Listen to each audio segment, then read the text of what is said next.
watch at a better angle. Don't shoot until he turns. His butt's to us right now. His butt's still to us. Just wait till he turns. Okay. Make sure your shot is a good one. I'll watch it. Don't try.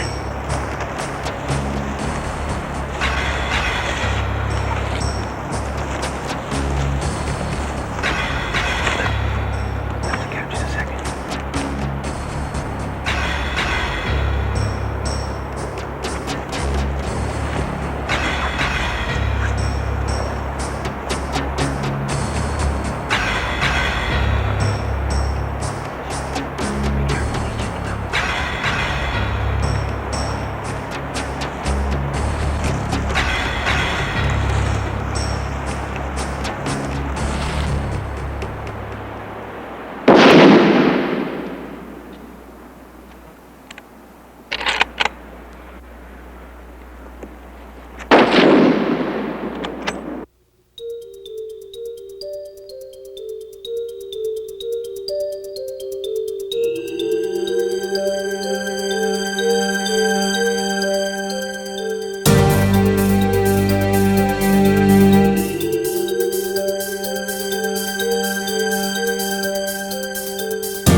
Alaska.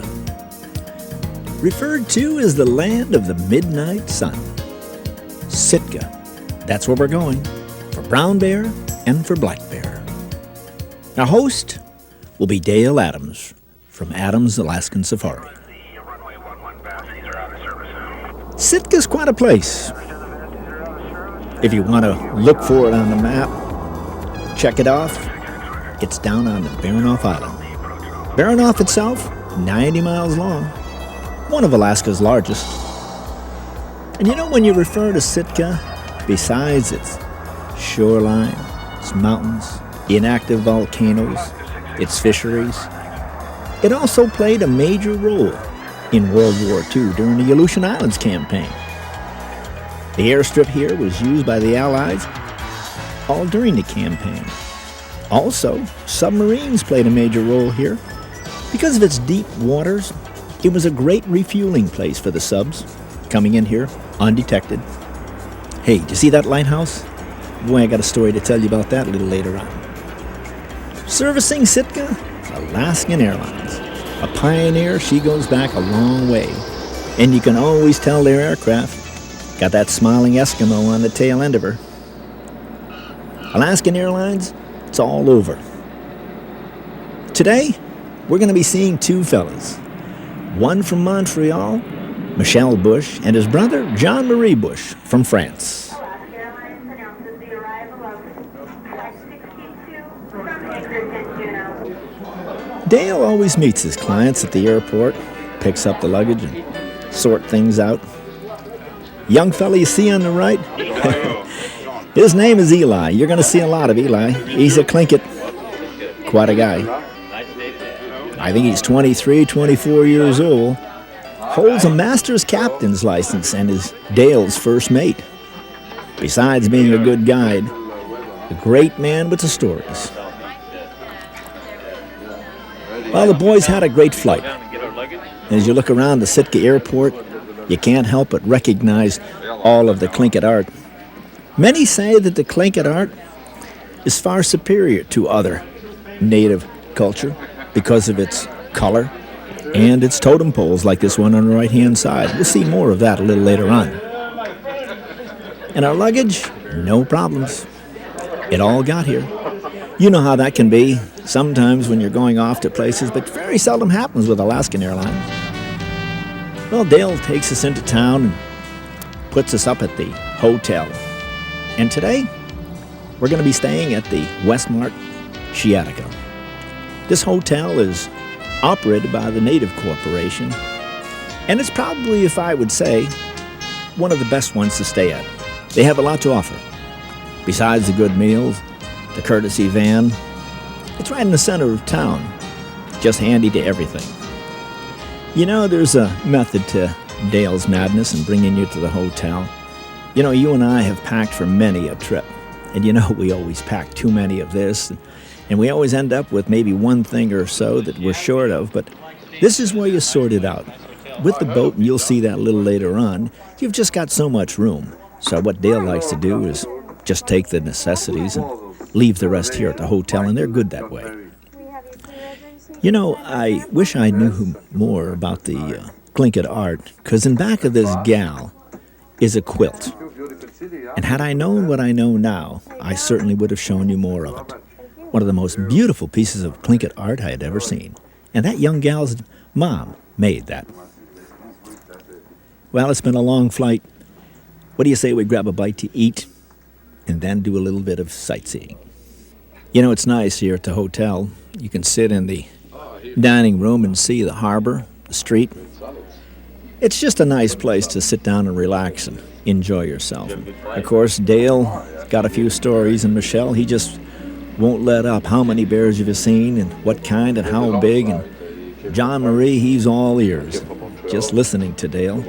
They had been quite successful on the trip prior to the Bush Boys coming in. As a matter of fact, they had taken, I guess there was 3 hunters, and they had taken 3 browns and 3 blacks. And that's good news.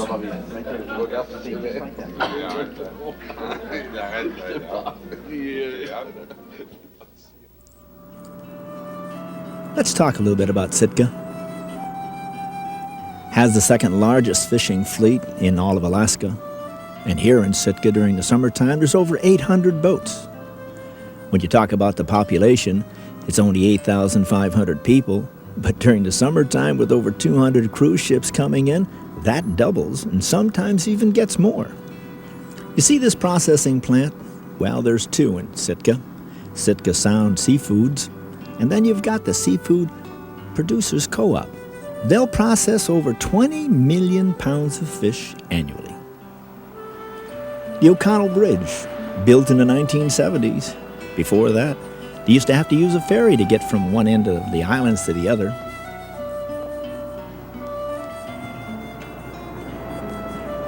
You know, if you try to travel in this town, there's roughly 14 miles, 7 miles one way and 7 another. And let's go back a ways. 1799, when the Russians first settled here in Sitka, they named it New Archangels, and that's the Russian Orthodox Church you just saw. Pioneer home, always a place for an Alaskan. Just be here a resident 25 years. There's the totem poles I told you about. Largest collection of totem poles right here in Sitka, and they're also made of Alaskan yellow cedar. Quite impressive. Sheldon Jackson College, private Presbyterian college. When you stop to think of 8,500 and have got a college like this, pretty impressive. Castle Hill. This is quite a historic site. This is where the transfer came about, the site of the first fort, and also beneath it, Governor's Mansion. And over in that corner is that lighthouse I told you about, and I'll still tell you more about that. Remember this, 7.2 million we bought Alaska for. Remember that. Tell you more in a minute. About a mile from that lighthouse back in the woods is a cemetery. These graves go back to the early 1800s. Quite a few of them in here. You know, they didn't always get along, the Russians and the Tlinkits, but they soon learned to live with each other.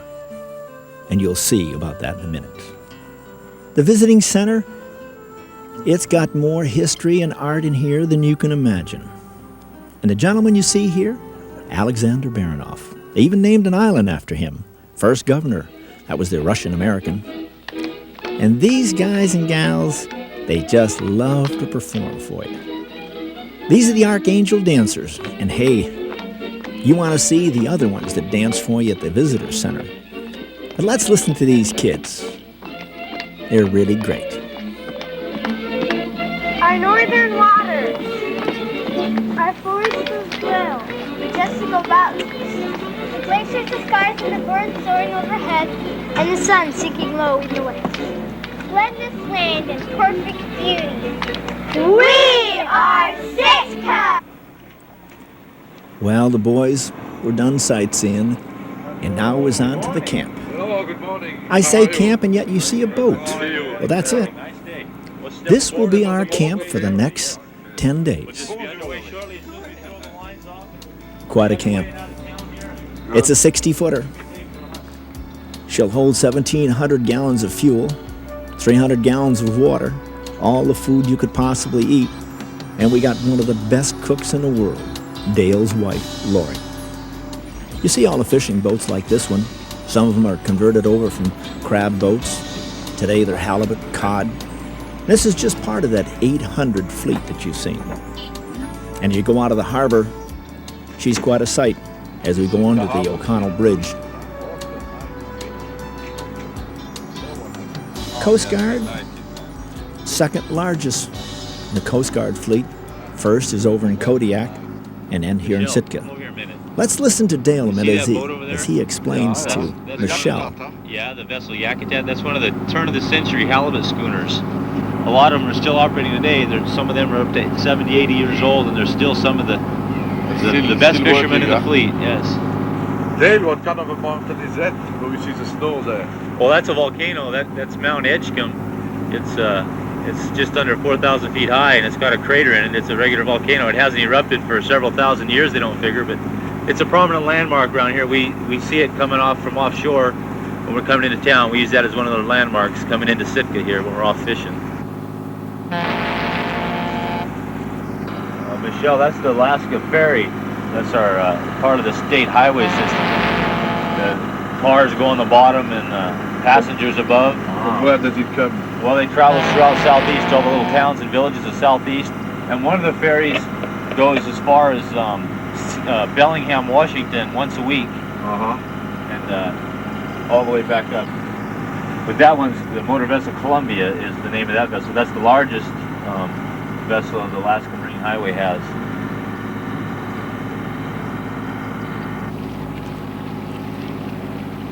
The time of year is May. It's also the first of the salmon fishing. They got a salmon tournament that goes on here, and some of the prizes are incredible. I believe it's something like $10,000 for first prize. So you can see anything from a kayak to a cruiser out here. Well, about 2 miles, Dale's got a favorite place where everybody sights their guns in. You know, it's important when you're planning a trip like this to make sure you've got the right caliber rifle, the right grain bullet. Dale recommends the .338, 375s, usually a 200 grain and above for the most part.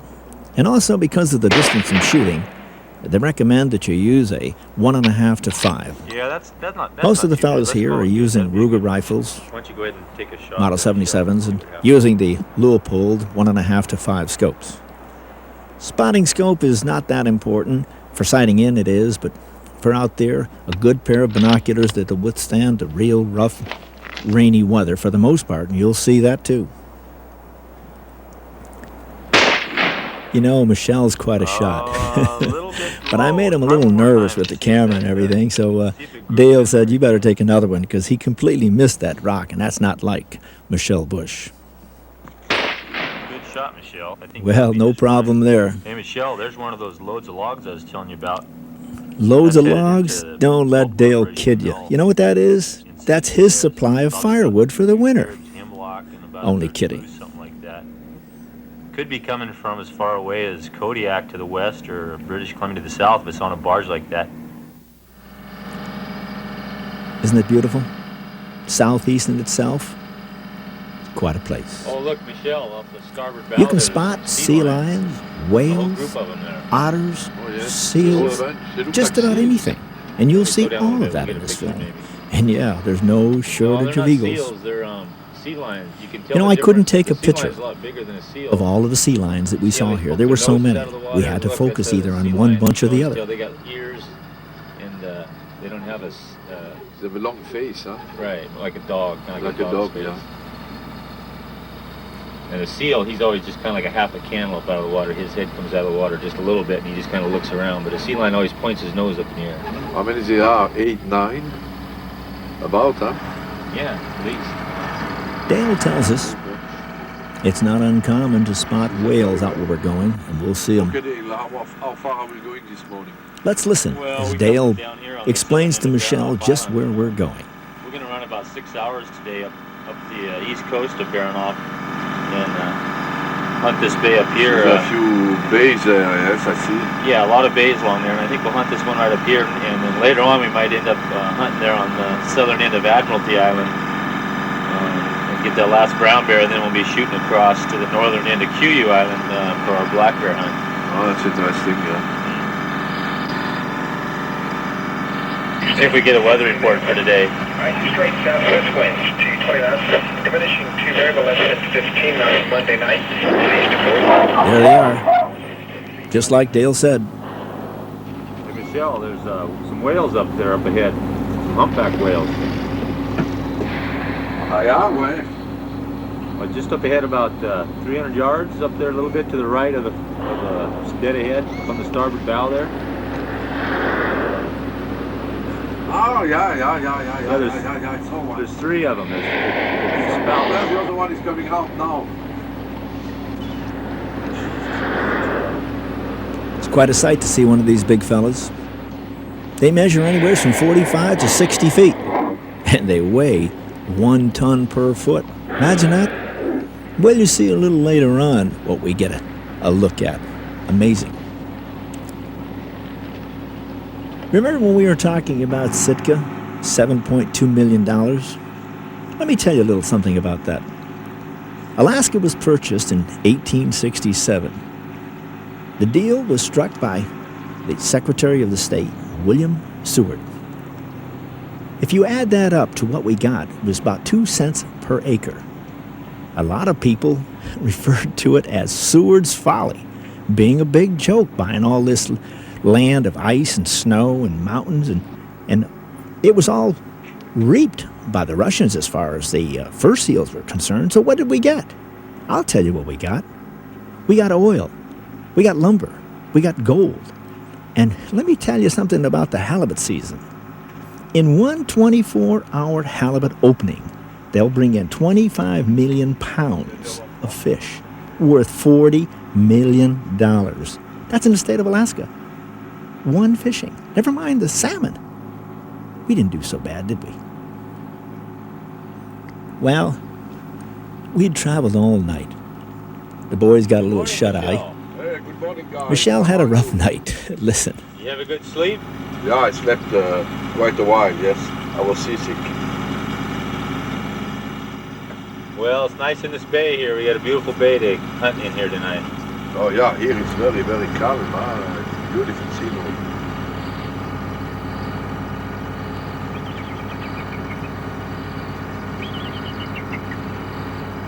Look at this beautiful eagle. No wonder it's our national bird. This is Red Bluff Bay. It's, Red Bluff? Yeah, you got the big red bluffs in the entrance mark the entrance from offshore when you come in the channel. It's a good hunting bay, and we got good shrimping in here. We'll set the shrimp pots. Oh, yeah, it's very narrow. Different scenery, lots of... Isn't this something? It's coming down the mountain. Yeah, a lot of waterfalls, and there's Falls were just spectacular. The water being so deep here, Dale, I believe Dale said something around 80, 90 feet of water. Certainly enough to bring the Kumtuks in real close. Oh, yeah? That was the name Both of Michelle the and John farm? Marie just got all soaked by the spray coming off the falls. Sure. It wasn't long before we were anchored up and got a little snack from Lori. When I say snack, her snacks are gourmet meals sometimes, but we had let John Marie and Eli take off a little ahead of us. They were going on the back side of what Dale referred to as Foggy Bay. Don't try to find it on the map. He's got his own names and directions when it comes to these various coves and islands. Yeah. Okay. So they were going to hunt on one side, we were going to go on the other. And that's another thing. You don't have to be afraid of running into a hunter because there's very few of them out here. Dale takes 4 parties during the May season, and that starts the 1st of May. Then he takes 2 parties in the fall. Once in a while, they take out some deer hunters. And during the summer months, if he's not commercial fishing, he'll take you out for some sport fishing. Boy, is that a sport. What happens is you get off the big boat, which is your camp, as I said earlier, and then you ride in and out of all of these little coves in a skiff and do a lot of spotting. There's about 45 to 70 yards of beach. Oh, it goes on for quite a ways, and then you look for bear, like this. Watch.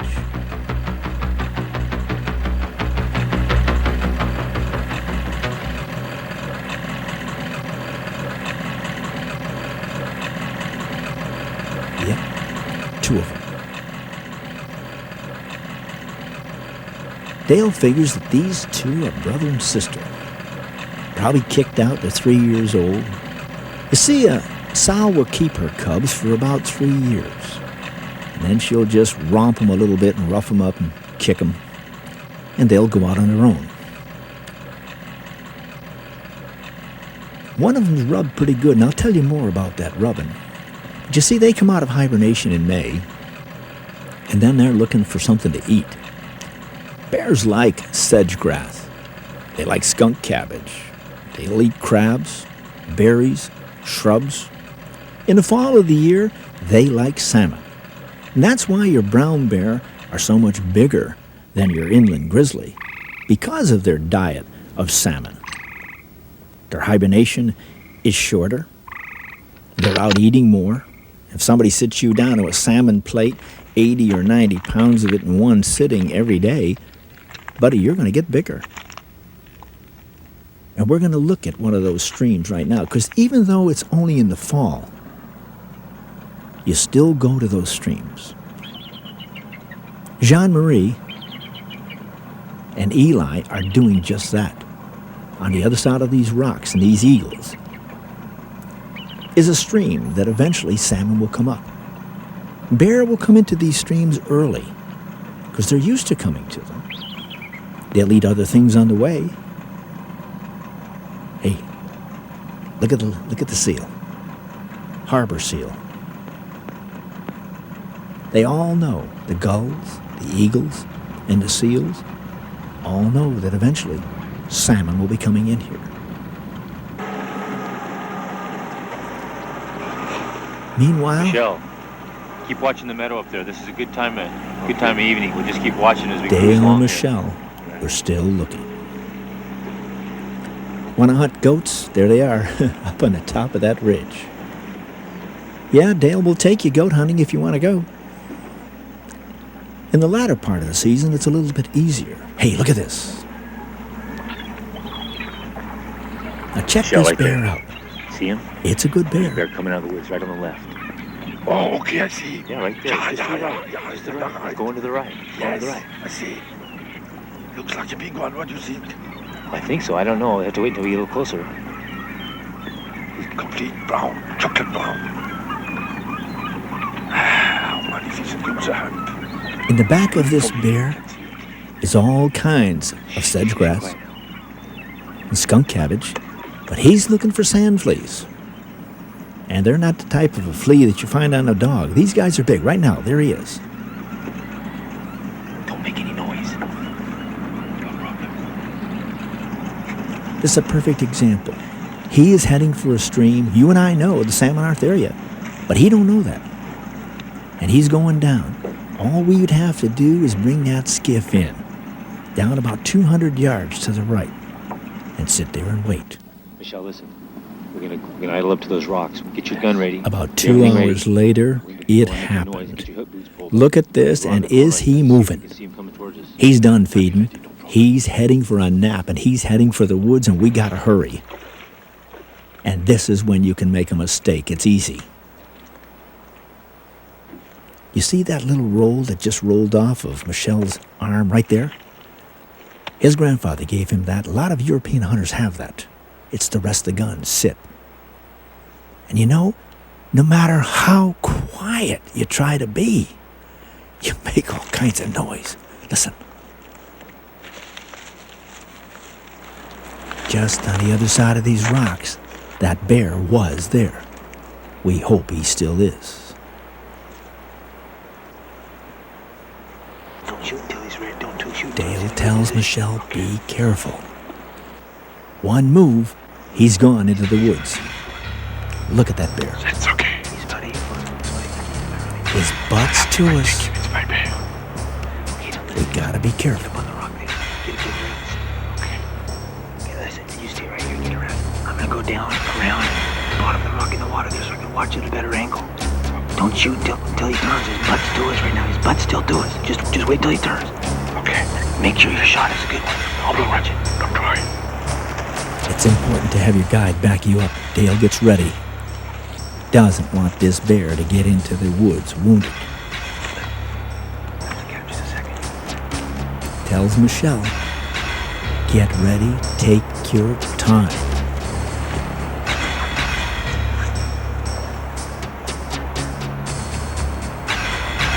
Okay, Michelle, take him.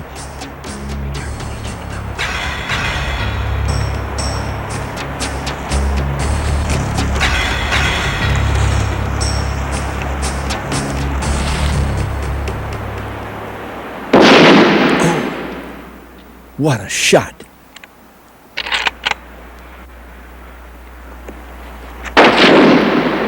Just to be sure, let's take a look at that again. That was fantastic.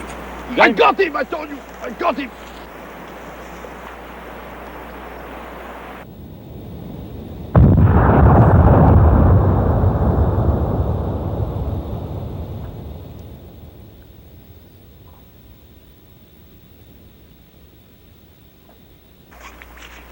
Excited?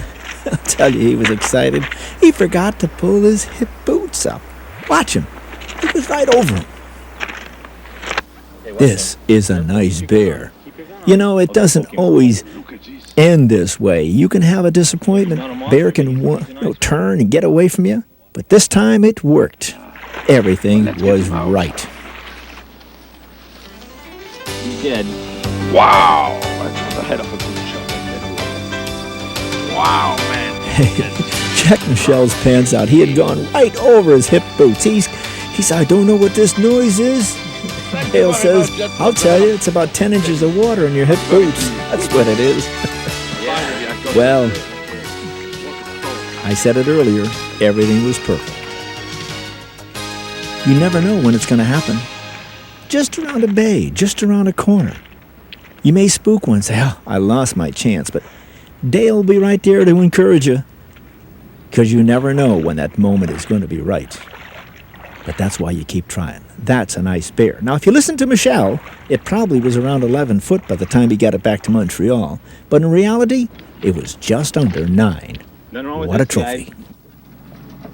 I think we'll set the pots right here off this creek. We've done it before. People ask you, We've had some good dungey they ask fishing. me, why do you go to Alaska? Right off the creek here in about We were brown bear hunting a few minutes ago. We'll set a few pots Now, along the edge here. And, we're out here setting crab pots. Let's listen to Dale. Yeah, How big they are? Oh, they weigh about 2.5, 3.5 pounds. They're 8-9 inches across the backs. We got Dungeness crab, Tanner crab, and king crab in the bay here right now. And right now the Dungeness fishing is the best. They're real hard shelled. The king crab are molting at this time, and we could pick up a few tanners in the pots. But normally right here is a good dungy spot, right off this little creek here. Dale refers to this place as Bear Flats. You see the flats in the background? Constantly sees bear there. It's probably got another name to it, but we'll just say it was Bear Flats. Well, with the pots out, we'll go back there tomorrow just to see how lucky we are, but it's now Eli and John Marie's turn. Let's follow them as they head to Halibut Cove. There can't possibly be any halibut in here. It's not that deep. But the fellas name it that because lots of times when they're out here fishing, they sneak into this cove in bad weather and just hang out. Sitka black-tailed deer are sought after by many, and they should be. Dale takes quite a few parties out for deer, and there's a lot of them here.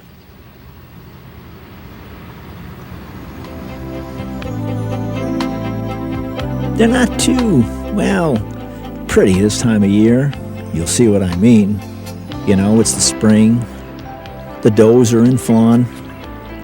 They're shedding their coats. All the hair's coming off in clumps. But the wind was right. Look at that doe. And we got real close. Wasn't that something? A good friend of mine, Oh, yeah, it's great. Lynn Byler from Pennsylvania, is accompanying Eli and Jean-Marie, and he's taking these pictures with one of the other cameras. Look at this young buck trying to get our scent. That would be fine. You remember when we were talking about the fall salmon fishing?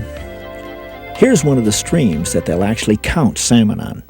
Millions of salmon go up that stream. And see what else we get. Looks like we might get enough. And those dinner if pots we get- had get put a few out more in the other yesterday, pot. We're getting feed. well, let's see how good of a crabber Dale is. Not gonna lose it, huh? No. Huh. Let me get the boat turned so I don't get the line in the prop here. The current's pulling us around a little bit. Okay.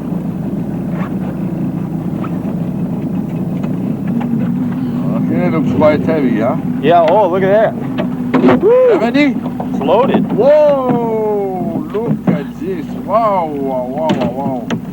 Hey, those are King big crabs ones. in there too. A couple king crabs. No, just one. That's something. Crab. Isn't it nice to see them in a nice pot instead of the Yeah. No, it's not too big. showcase in some supermarket? You know these guys are fresh. There's a king. Wow! King crab season is closed right now, so we're not going to keep this one. We're going to throw it back. But Dale just gives you a little bit of a comparison All the Dungeons. to the Dungeness. And boy, are the Dungeness No good Tanner, it's eating. just Dungeness and Kings, but that's good enough. This is what we was after, these Dungeness. That's the ones this time of year that are the best right now. We're gonna have a nice party with it. Uh-huh. And the king crabbing is closed. They're We're gonna molting. have to throw it away anyway. Well, let's head back to the boat and we'll cook these suckers up for lunch. We're gonna prepare. Yo, is the cook around? You got your cook pot ready? Oh, he refers to Lori as the cook. Hey, she's quite a gal. She goes out with Dale on every hunt and does the cooking. Well, just about every hunt. They got a little boy. And during the fishing season, Lori stays home and takes care of their son. Yeah. But for this hunt, she was along for the cooking. And I'll tell you something, Sorry, we got her plenty of cooking was second to none. Michelle Bush is quite a cook in himself. He's involved with the Queen Elizabeth Hotel in Montreal. And we've eaten some gourmet meals there, and he's trying to prepare a tata for us, and that's made out of everything in the world. Doesn't look too good, but I'll tell you, it sure is tasty. Dale was just trying to put every Dungeness he could possibly get his hands on into this pot. Take this first batch out. Laurie had baked some potatoes, made a Caesar salad. Can you imagine that on this boat? You can see we're underway. We're going to our next spot now.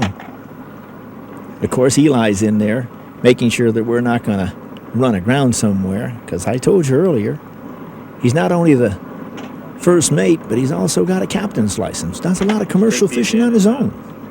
Pick up Eli and Oh, I John, can't wait. And then we'll have some lunch. Boy, was it ever I'll put the good. second batch on. Take a look at this. Now, that's enough crab for 15 people. I'm not saying we're pigs. I'm really not. But can you imagine that 7 of us ate all of that crab? You know, John Marie had quite a story. You see, they had been looking for some black bear on the opposite side of Bear Flats. They had quite a incident. That's a salmon stream also right there, and that's what they're looking at. This place was just beat down with tracks all over the place. A guide will spot something, such as Eli has, and then he'll look it over, make sure that it's what you want, it's not rubbed, and then you'll put a stock on. See that grass in the background? Different color than the foreground? That's your sedge grass. See how it's all mowed down? That's what this black bear's been feeding on. When they were sure that they weren't going to take this bear, it's now Jean-Marie's decision. Eli will put him in position, say, I think it's whatever. You make the final decision. And Jean-Marie agreed with Eli that it wasn't worth taking. It was only then that we found the remains of a seal to Eli's left. Eli says, let's get the bear in a little closer. Watch the bear smell. Watch this. They can't see too good, you know. But there's nothing wrong with the smell, and there's nothing wrong with the hearing. He smells something that's better than grass. Watch this. How close do we want him? We'll show you.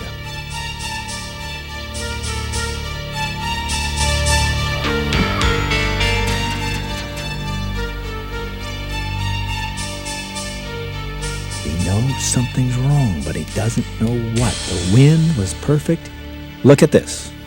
Eli is no longer with us. The bear got him and ate him up. Looks good, Laurie. All kidding aside. Halibut? Well, not only did we have the crab, but Laurie had prepared Michelle, you want some halibut. I'll get some more, yes. Okay. I'll tell you, it just doesn't get any better than this. It was time for us to move. And we were going to go to a place called Red Fish Bay. We had traveled about 6 hours. Oh, right there. Again, whales. Yeah, I see it. Let me get it. Watch the tail come up now. That's a humpback whale. They spend the summers up here feeding in Alaska, southeast Beautiful. Alaska. What kind of whale you said? Humpback. Humpback. Very big, yeah, tremendous. Looks like a couple of adults and maybe a calf with them. I think there are 2 or 3 even, huh? 3 of them. There's 3 of them.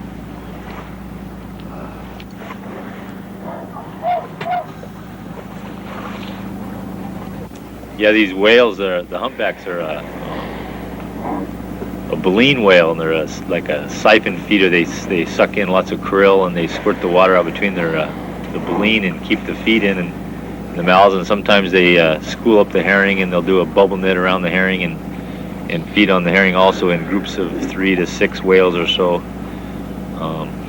They're about 45 feet long, the average adult, and they weigh approximately a ton to the foot. So like a 45, 50-foot whale would weigh around 45, 50 ton.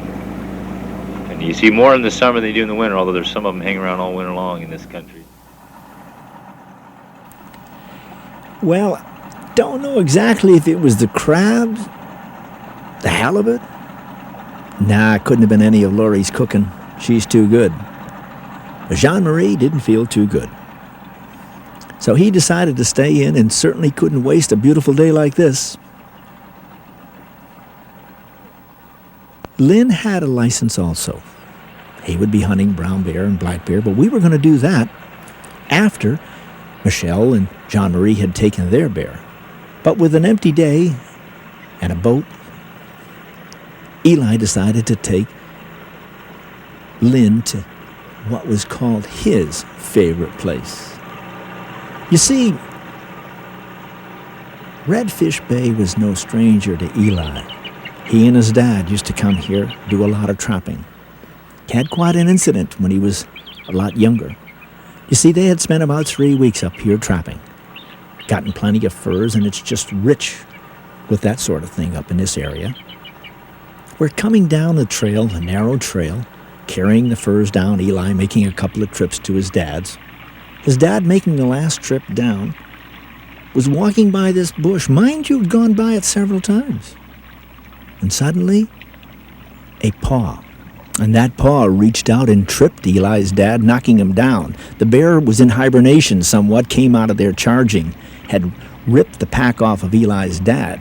Eli, running up to the path with his rifle, shot the bear within feet of his dad. Eli, 14 years old, Pretty good when a kid can think that quick. It's a story he'll never forget. Well, the boys made it to the rock, and here they'll sit. At high tide, this rock would be completely covered. There's probably 60 feet of water right here. The anchor will be put on the bow of the boat, a longer rope tied to it. As they pull that rope, it pushes the anchor off, and the boat stays out away from the shore, therefore not making any noise, rubbing up against the shoreline or the rocks, or better yet, making you high and dry when the tide really gets out. When the fellas get here, they look to the right, in back of Lynn. That's where the bear will come out. But they couldn't help notice two mergansers and some other ducks that you'll hear in the background. These ducks are only probably 50 feet from the boys. So they couldn't help but just sit here and watch for a couple of seconds. This particular place, loaded with skunk cabbage. And I had told you earlier that that certainly was a favorite of the brown bear. And again, that's the stream that the bear would come up and look for salmon in the fall. Whenever you see the stream, I mentioned it earlier, you're going to see the eagles. This fella was wondering if we were intruding on his area. But you know, you just can't help but look up and watch. 6 and 7 foot wingspan. Yeah, there's some in the woods there. Yep, that looks all right. Now all we need is the wind in our favor. Eli had a problem with this day. He had heard something twice. No deer could have made that much noise. His instincts, being the hunter that he is, paid off. Look at the bush. Watch this. Just be ready when he comes out. No way should that bear have come out in back of these fellas. The wind was wrong. The boat smelled their smell. But there he was. We weren't going to tear it down. Ready now. There he comes. Feel good. Again, you got him. What a shot. Watch.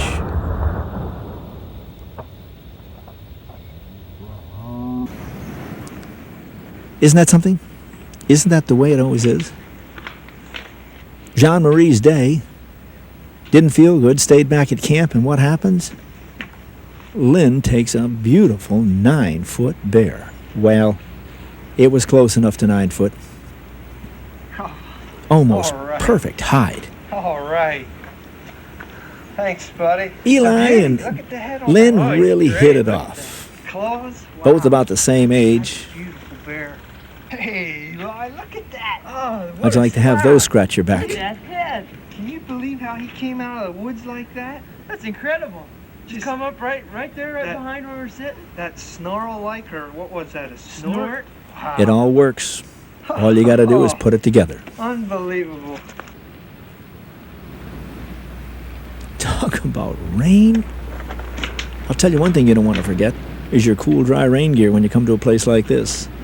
Dale tells me that in this part of southeast Alaska, you can expect anywhere from 100 to 200 inches of rain a year here. And look at this obstacle course. We had spotted a bear, but my gosh, look at this. Impossible to walk through these deadfalls without making any noise. If you don't think a bear can hear you, you watch this bear when I step on a branch. Accidentally, of course. And in the background, listen to the thunder. We gotta be fools. We're out in here in an aluminum boat, carrying a rifle, thunder and lightning, looking for a bear. Watch, look at this. He heard us. That's a nice bear.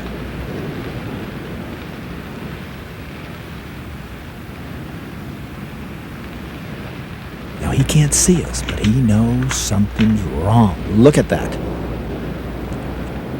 How'd you like that thing knocking at your door during trick-or-treating? Picture your dog outside in a rainstorm, soaking wet, been out there for hours. You know what he looks like when he comes in? Hair all matted down. Look at the size of the head on this fella. This is a nice bear. I'm ready to take him. And Dale, he looks over at me and he tells me this. Watch this.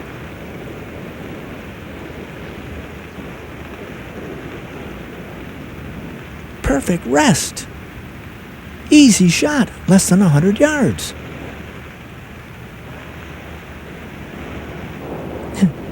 Don't shoot, too small. Too small. He's the boss. Well, the rain finally went. And that afternoon, we were going to leave early. We were going to go somewhere else. This time, we were going to go down to the harbor, what they call the harbor. Perfect place for docking smaller boats or getting up into tributaries and doing a little salmon fishing. Where are we going, Dale? Well, we're going to book that small arm of the bay there. And Isn't that something? I think we'll Here's watch your camp. that meadow there that comes out of that side creek, that the dog creek where the dog salmon and the pink salmon spawn there. They fish there in the fall. Watch these two eagles. It's a good meadow. One's They got graze something in the other spring one in there. wants. I've seen them in there quite a bit in the spring, so we'll go sit there tonight. See what happens.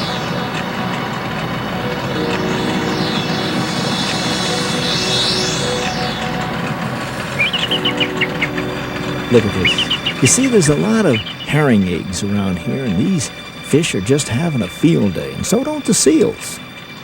You want to hear Dale tell you the story when the whales all get together and go way down deep and bubble up. They come up together in somewhat of a circle.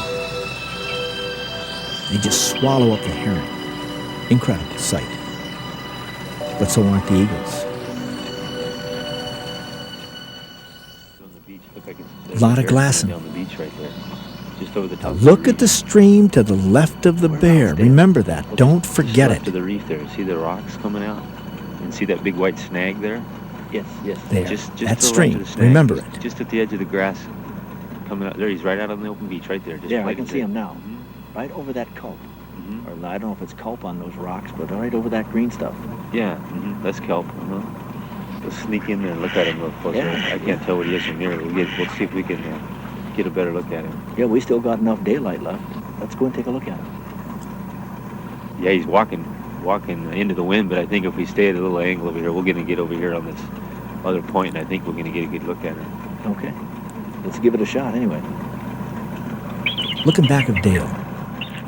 You see that seaweed? Well, it's called popcorn culp, not seaweed.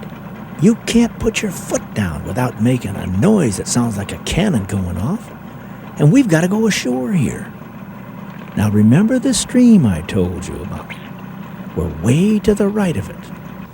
What we don't realize is that there's a bear sleeping less than 100 yards from us right now.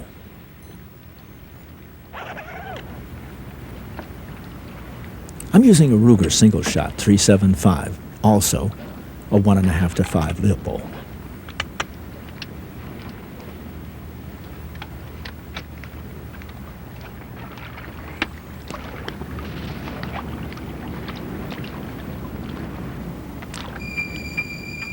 It was easier walking here and a little bit more quiet. Dale told me to be careful. I was right behind him. Look at this. Lucky for us, the bear got up and started to feed towards us. Had we startled this bear, he would have charged us. He's right there. Yes. It's not too big. But when a brown bear's charging you, he doesn't have to be very big. Watch. I wanted to get a closer look. Okay. Now stay right in front of me.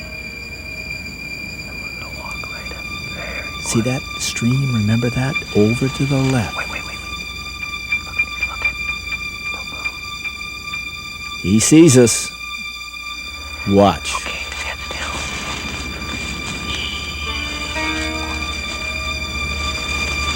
Dale's favorite words, too small.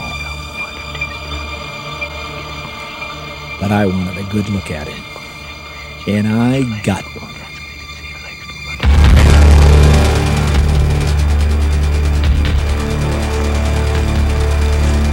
Buddy, let me tell you, He didn't waste any time getting out of there. Look at him stand there. They say you can outrun a bear? Don't try it. Oh, look at this, look at this, look. He's gone.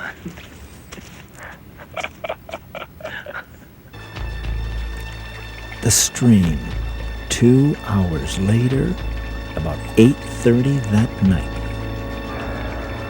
That's what we had seen originally, and he came back out. The tide's beginning to come in, and my feet are only about a foot away from the salt water. We can't move. He laid down on the rocks. Dale gave me the pack to rest that rifle on. What a setup. Didn't even have to stalk him. He was coming our way. What a shot this is going to be. I put that old Ruger 375 on that pack. You could pick that bear out in that scope so easy. Just the way I had imagined it. Just a little closer. Get out of the grass. And then I could hear Dale, George, don't shoot. I said, what? I couldn't believe it. He said, too small. Can you believe that? Look, too small. I hate to see a big one if this is too small. He's the guide. There must be a reason. Besides being a little smaller, Dale told me later he was really rubbed on the left side.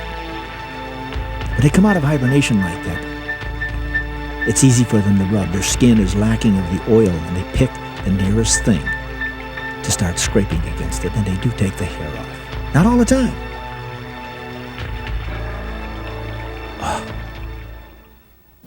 What a bear. Well, that's the other reason to go to Alaska. We mentioned that earlier. First it was the crabs, then it's the fishing, it's the bear. Today, we're going to try our luck at shrimping. Yeah, and the kind of shrimp, they're called spotted prawns. Look at them. More than enough for us. But with Michelle Bush along, we're going to have shrimp scampi, we're going to have cooked shrimp, raw shrimp, and he made a batter here. It's unbelievable. And look at Eli popping the heads. You see, that's what you have to do. Now, he's trying to teach Lynn that. Well, after Lynn squished about 60 shrimp, he finally learned how to pop a head off. But I'm only kidding. We're going to see something very unusual here. An Irish lord. How they could ever pick on the Irish for this, I'll never know, because all the Irishmen I know are good looking. But look at this ugly fish that he's going to pick up here in a minute. But you see this shrimp here? See the spots? You take about 8 or 10 of those. There's the Irish lord. And they make up a pound.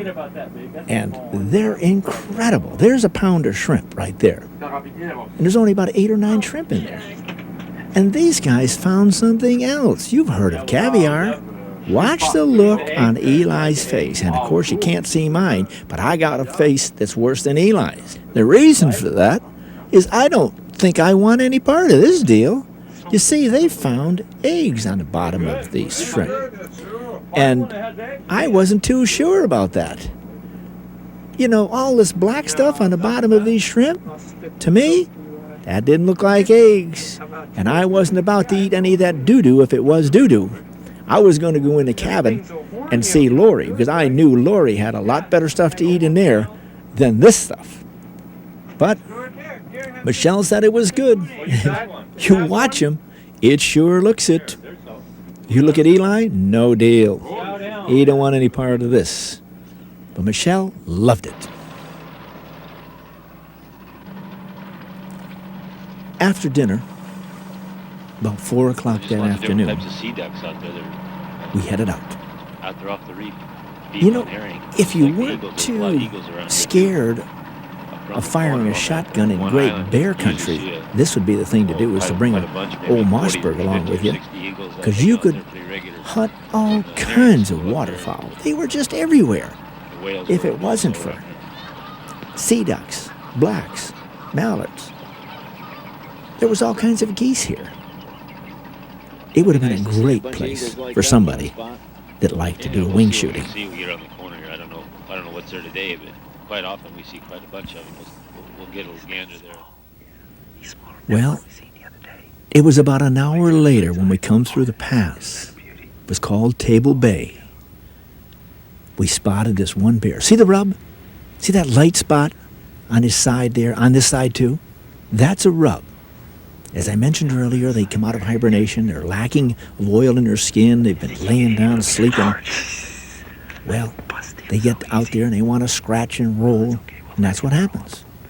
What a perfect setup. This was worse than the other. I mean, we're only about 45 yards from this fella.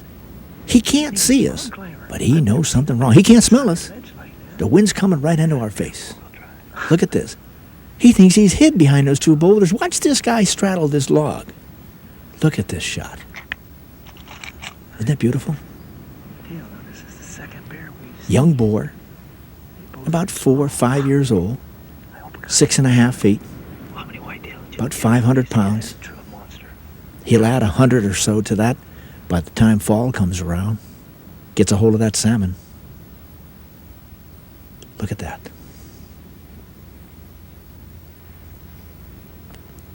What time is it? It's about 10 o'clock that night. Sun just going down. Next day, it was back to the same bay. I had forgotten my loophole binoculars. Look at this. I left them back at the boat. I had to borrow Dale's. Watch this. You remember how close all the rest of the bear were? Not this one. He's got to be 5,000 yards across the bay, and Dale says it's a good one. I said, sure. Can't believe it. And now he says we're going after it. We didn't waste any time getting ashore, I'll tell you that. Try to be quiet on these rocks. You don't break a leg. Hey, see those rubber bands down there on our boots? I'll tell you about them in a minute. Watch this. You tell me how far away he is.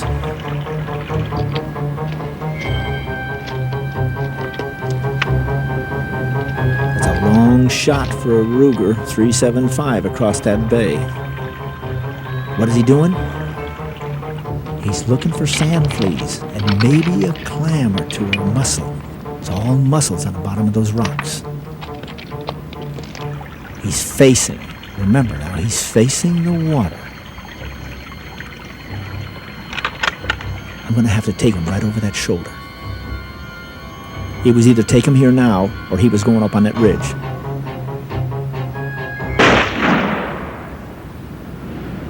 I'd hit him good. Let's watch that one more time. Look at that. Right above the shoulder. Perfect shot. And a lucky one.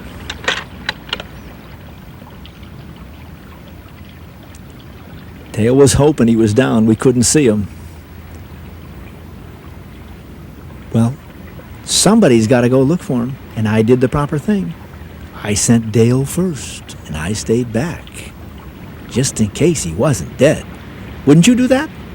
Oh, kidding aside, that's the way Dale plans it. You never stay together, you never walk in together, just in case he gets up. But there he was. Dale's just going to be sure. Can you imagine what would have happened if that bear would have got up and said, boo? Two of us would have been walking across water. Remember all those close bear? No, I couldn't get one like that, but nevertheless, we got him. What a stalk. What a guide.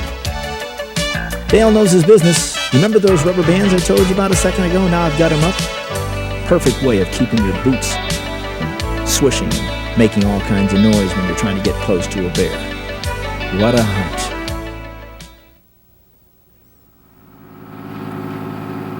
Well, that was an exciting brown bear hunt. Certainly I won't forget about it for a while, but now it's off to a different part of southeast Alaska. Look at the porpoise. Look at this. Porpoise. A whole herd of porpoises. A whole mess of them coming, hundreds of them. It looks like a white wall of the sea. How many there are? 100? Yeah, several hundred anyway, I imagine. There was no way that you could film all the they're popping porpoise. out of the water like popcorn. Look at them. We were on the outside of Baranoff Bay, and these things were just all over. Wow, look at this. Michelle couldn't resist the opportunity to capture this on film. This is so impressive. You just look right You over think the we bow, can catch them? I mean, catch the beneath them? just underwater, and they'll come up and breathe. It's a real common sight up here in the summertime.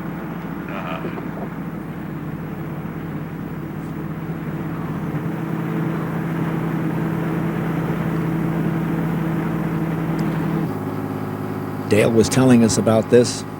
Just as you go around this rocky point, you see all kinds of whales. Same as before. Humpbacks. Yeah, and they're big. We got a little family here, 3 of them. Watch the one in the back.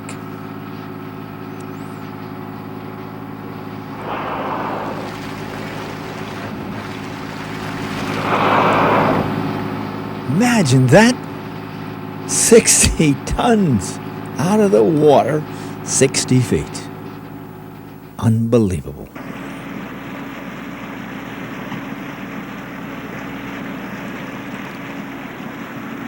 By late afternoon, we had reached our destination.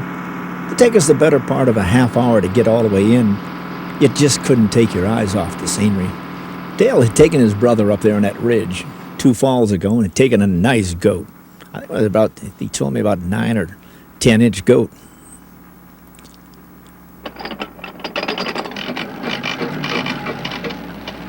Solitude Harbor. Certainly a lot of that here. And also a lot of eagles. George, coming out and look at the eagles. Bring a camera with you. All right. Holy cow. Yeah, right there. Why aren't they flying, Dale? Well, there's something that they got something they're eating back there. Look at that. Looks like a seal pup, I think. Yeah, that's a seal pup. But Dale, look at that's below the tide line. Yeah. Well, the tide's out. The thing, they caught it and drug it into the beach there, flew in with it to the beach. And, well, there's a bunch of them here. Beautiful pictures. They ain't spooked at all, are they? No, not at all. There's another one up in the snag up there, another one in the tree, too. Unbelievable. Boy, there is no shortage of eagles here, I'll tell you that. No, we got lots of eagles up here. Kind of like a plague. What a beautiful plague, huh? Oh, yeah. People down below, they don't realize. They think they're endangered, but they're certainly not endangered up here. It was about 4:30. Michelle. Dale and Michelle There's a black headed bear out right there. By the big snag. Just for black bear. see that big dark tree right there? There's one laying Roar and a sound. Usually Dale doesn't have you put a round in the chamber. But here he did. Because often as they came along the shore, previously they had seen black bear. And you better be careful. Yeah, be quiet. Michelle put a round in Watch, that he's gonna come 375 Ruger. He's coming right to us, yeah. Look over to the left. There he is. He just come out right there. Yeah, I see. Oh, he's rubbed. Yeah. Yeah, he's red. Yeah. He looks reddish. He's big though. He's about probably 7'2", something like that. Oh yeah, he's over 7 foot. But yeah, look at the rubs on him. Nah, you don't want one like that. He's too rubbed. He's too rubbed, yes. He's very big. He's over 7 feet. But Oh yeah, he's a big one. yeah, it's better rubbed. The rug is no good. We can go find I think a better one. We'll sit here. We might see something else tonight, and if not, tomorrow we'll go up. There's another bay up the line there that we'll have a good chance of getting one. Okay. Maybe a little bigger. If not, at least get a better height on it. Yeah, just too bad because it's a very big one. Yeah, let's just watch it. See what he does out there. Look at the head. What the head? Jesus, yes. Yeah, he's got a big head on Big it. head, yeah. Look at his nose is all scarred up. Look at that. He was fighting a lot, yeah. Yeah.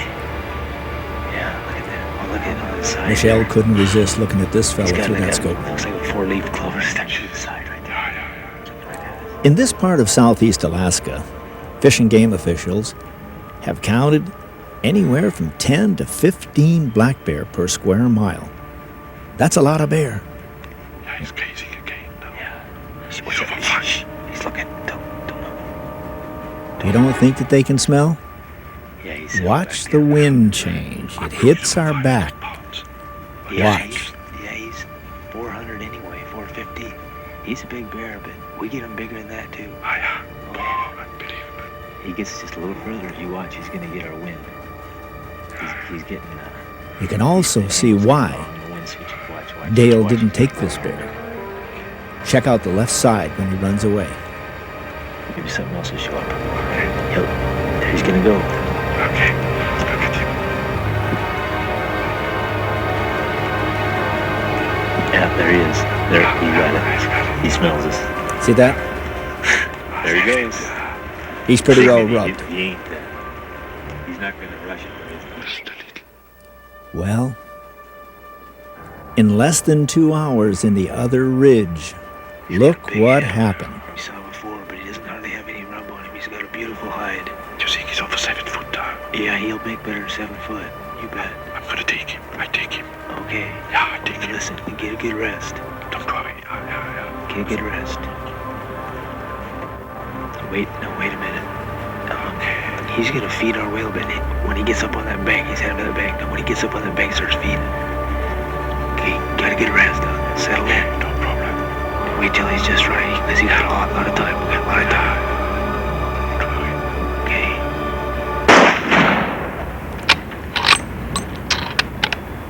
I got him. Hit him again. Yeah. Hit him again. Yeah, okay. He's going. He's running. You ready to get him again? Oh, I think he's down. What a shot. He's down. He's down. Yes, he's down. I All got 3 him. times. Watch this again.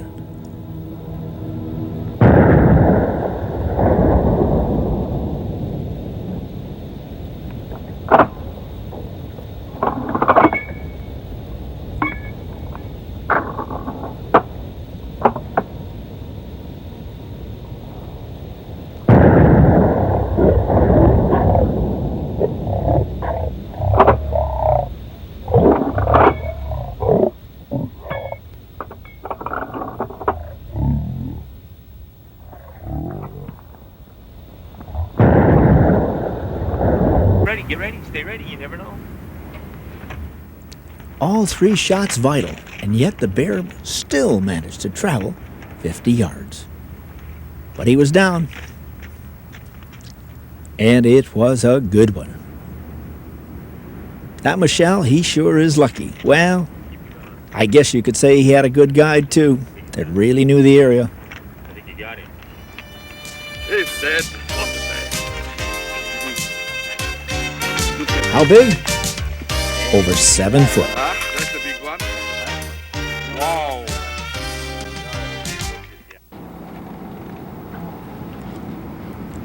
When you mention Alaska, 3 things. You got one? Everybody wants to go fishing, Bring him in. Keep the everybody tension wants on to go him. hunting, Keep the tension on him. Feel like a big one? and taking a few sights. The halibut But weighs we 10 certainly had the kilos. opportunity to Oh, do there all he 3. is. He isn't that big, is he? No. You gonna gas him? Oh yeah, we'll eat that sucker. Fishing is quite an industry in Alaska. Alright, there he is. Remember I told you earlier Alright. that $7.2 million, and that didn't even count what we bring in on salmon fishing.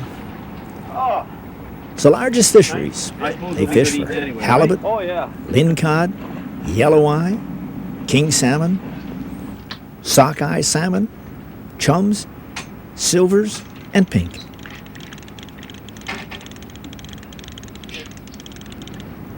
Poor Lynn, he'd had 2 halibut on, and for some reason he just lost them. That small halibut that we brought in is going to be mighty fine eating. Dale, being a commercial fisherman, he gets a chance to fish from June to into the fall into October for the different species of salmon, whichever comes in, whether it might be silvers or the pink sockeye. But he also gets the opportunity to fish for lingcod. That's ling, L-I-N-G, cod. And that's what I've got on now. And they are good eating. Real good eating. Let me see the size of this. Thought I had a hell of it. I was sure glad that I had the opportunity to bring a few Coleman coolers up with me. This way I was going to take home some fish. Like these yellow eye, but if you were down in the southern waters, they're a little bit different species. They call them snappers, red snappers. I think so. I think so is right. It sure is. It's the Alaskan king salmon. This fella, oh, he's a great, it's a good representation of the kings. He sure felt big.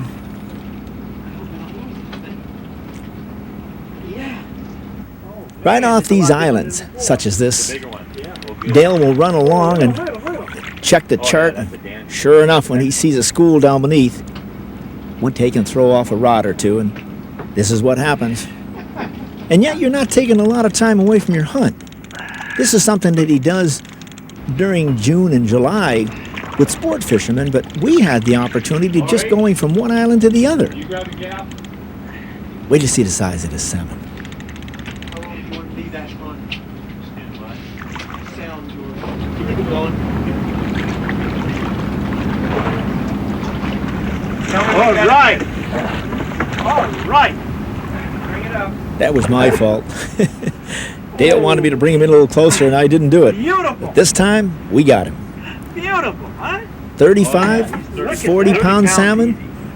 Tell me Not when too anybody shabby. want to come bear hunting, black bear hunting or brown bear hunting, and then have a couple of days of this. Look at that. Unbelievable. Look at that, George. All right. I held it. All right. Nice fish.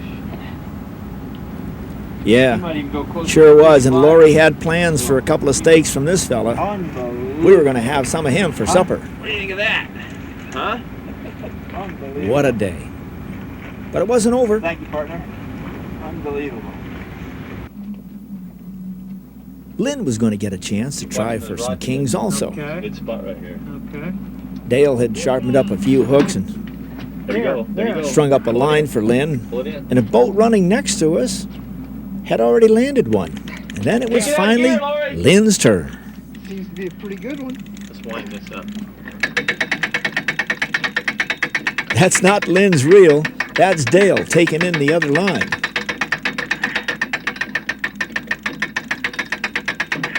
Does it feel like a good one? Shows you how the weather can change. If you don't like it, just wait. Running out of fish. 2 hours ago, the sun was out about 70 degrees, and suddenly the old fog started rolling in, overcast, but it was still good fishing. Yeah. Yep. You ready?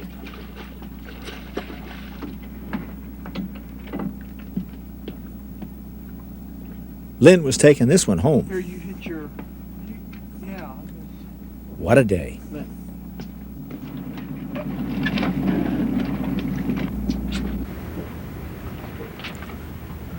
Hey, buddy, you out ready? Yeah, I'm going with the handgun here. Yeah, where are we going to be going? Well, there's The some, next day, salt about sheds 3 up o'clock here. in the afternoon, Up Rocky Pass a little further. we decided to get ready. We'll go It would be look around my there a turn little bit, see to what go out happens. for black bear. There's some, I can't believe the weather. yeah, it's nice now, boy. Really You know, nice. we were pretty lucky with the brown bear, and I hope we can be just as lucky with the black bear. Oh, I think so. We got a lot of black bears around here.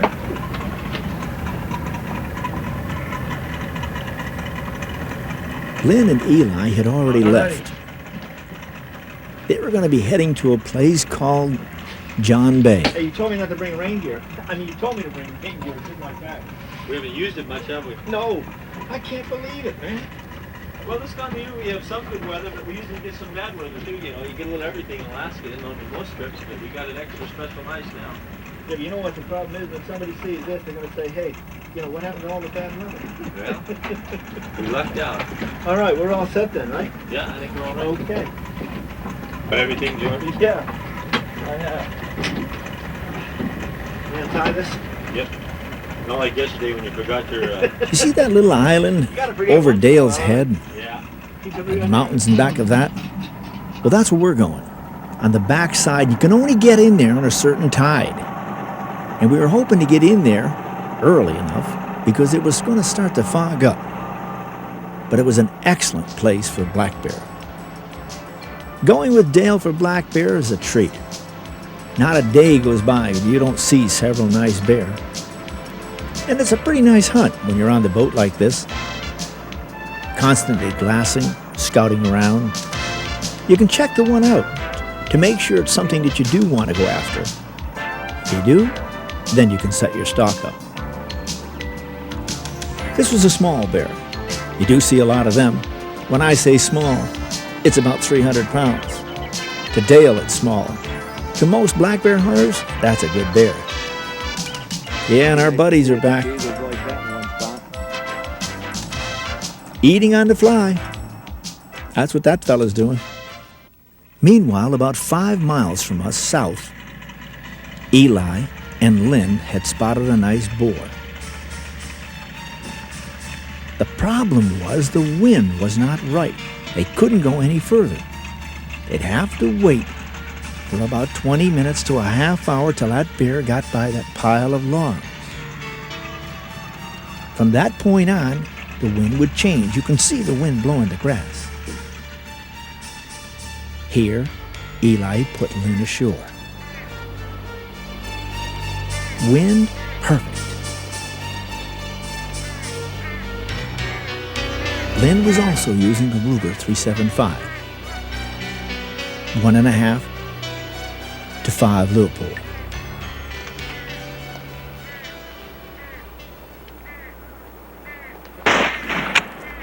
That's all it took was one shot.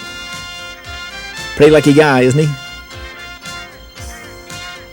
Nice brown bear and an excellent black bear. Shoot, let me look a minute. A boar, he's We finally beached our boat, caught this boar. Watch. yeah, he's a big one. We got big ones here. These bears up here, they on these black bear islands here where we hunt, they have all the salmon streams just like the brown bears do. And they don't have any competition from the brown bears. They got the largest blacks in the state of Alaska right here. Yeah, and lots of them. The Fish and Game figures 15 per square mile on this island here. Dale figured that this fella was not only rubbed, but he was a little too small. We had a little time to kill anyway, so yeah, he's sniffing. we just stuck it out. And then we headed over to the other place. The last time Dale was over to where we're going, the backside of Kupreanof Island, they had seen several big black bears. The wind switched back around for us.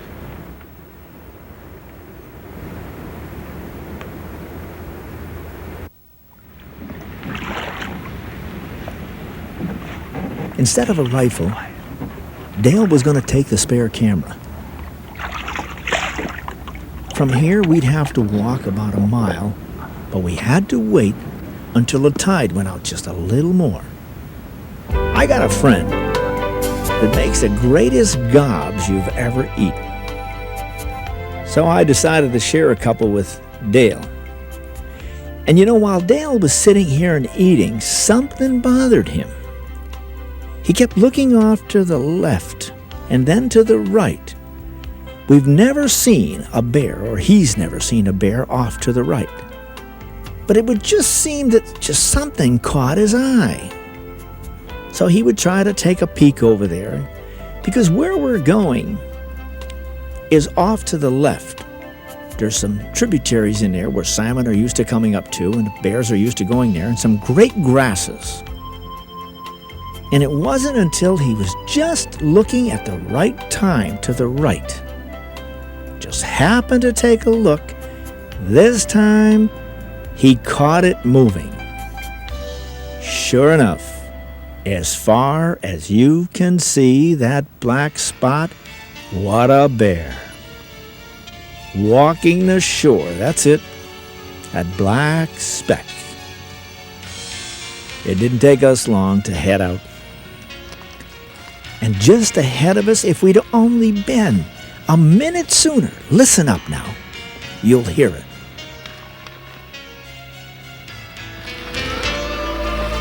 That's right, wolves. A pack of them, about 6 of them, and we caught the last big male going across the inlet.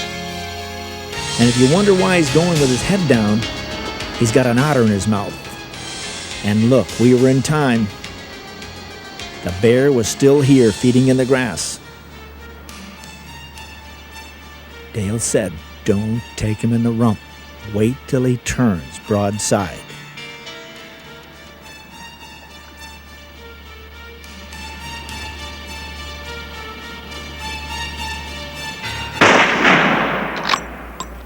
Watch that. What a shot.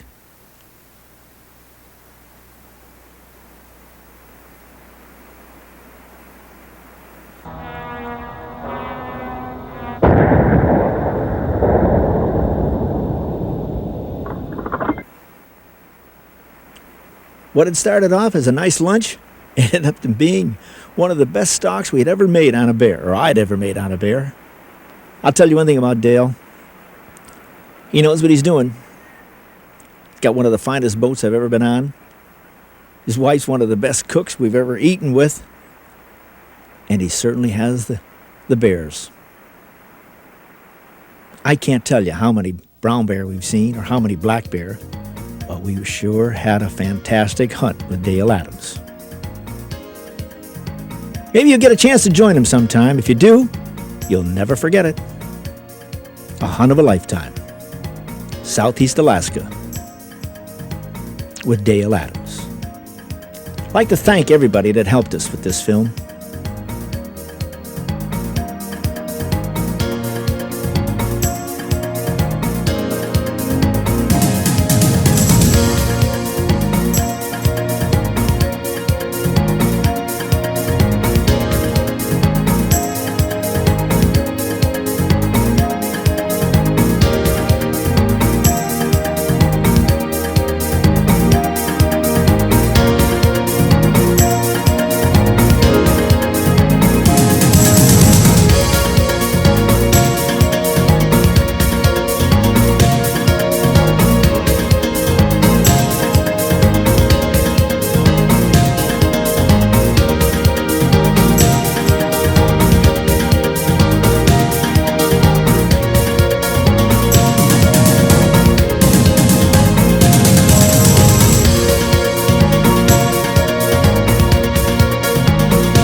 You know, I'm the lucky one. I get to go in all these places. I hunt for brown bear, and we go to the Arctic for polar bear. We go after white-tailed deer, and a lot of you can't get there. So I'm going to take you, like you've just been taken, on one of these videos and put you there. And that's what we try to do, is share this adventure with you so that you can partake in it. But you know, there's a lot of you that don't know about the other films that we have, and we've got a lot of them. I've got 18 or 19 films that you can write us and pick up that piece of literature and then send to us, and we'll get back to you. But before I do that, I want to tell you about one other thing. Many people write me and say, "George, how did you enjoy the Alaskan hunt for Dall sheep? How did you enjoy the brown bear or the whitetail hunt?" We've enjoyed them. We've had some problems, but you know, we can share these things with you, and we can tell you where the good ones are. Write to us. We'll send you the information on the different lodges that we've been to, and we've done a lot of the footwork for you. So take advantage of that. Let us do it. In the meantime, I'm going to show you on the screen where you can write to for both the video information and also the hunting and fishing information, because we've been there, and we want to take you there by video or send you there by yourself. Just remember, write to me. But I've enjoyed being with you. Hope to see you again real soon. Appreciate it. Thanks.